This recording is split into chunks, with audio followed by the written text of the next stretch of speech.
peuple d'Afrique, peuple du monde, coup d'État manqué au Bénin. Vous savez ce qui s'est passé? Le commandant de la garde présidentielle, c'est lui qui devait passer à l'acte le 27 septembre 2024. Un compte bancaire a été ouvert pour lui en Côte d'Ivoire, dans la banque NCA Bank. Un montant de 105 millions a été versé dedans. Également, 1,5 milliard a été remis au commandant. C'est là qu'il a été arrêté, avec l'ami de Patrice Talon qui voulait faire le coup d'État. Frères et sœurs, écoutez, l'heure est grave. On écoute ensemble le procureur qui vous donne les informations. Mesdames, Messieurs, dans la nuit du 23 au 24 septembre 2024, un peu après 1h du matin, l'ancien ministre des Sports, M. Oswald Romeki, a été interpellé au moment où il transmettait 6 sacs remplis de billets de banque au commandant de la garde républicaine. Des premières investigations.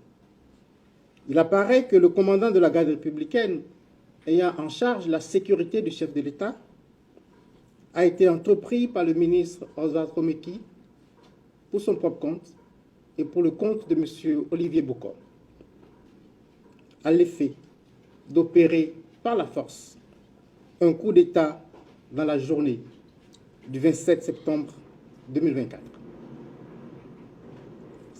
C'est dans ce cadre que dès le 6 août, les intéressés ont ouvert un compte bancaire dans les livres de la NCA Banque Côte d'Ivoire au profit du commandant de la garde républicaine.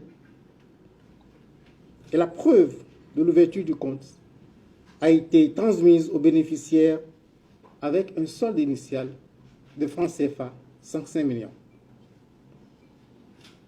Pour achever de vaincre la résistance du commandant de la garde républicaine, ils lui ont promis et remis le 24 septembre 2024 en espèces une somme de francs CFA 1,5 milliard. Et cette somme est décomptée en 129 lots de 10 millions constitués de billets de 10 000 francs et 42 lots de 5 millions constitués de billets de 5 000 francs.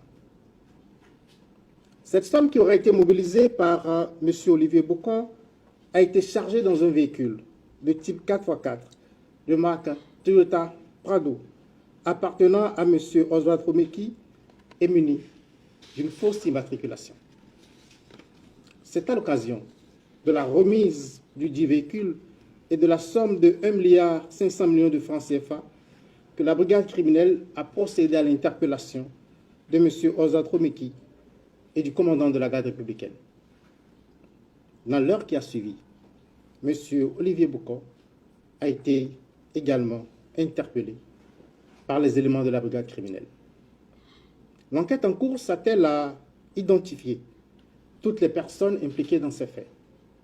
Je ne manquerai pas, s'il y a lieu, de revenir vers vous pour vous donner de plus amples informations sur l'évolution de cette procédure. Je vous remercie.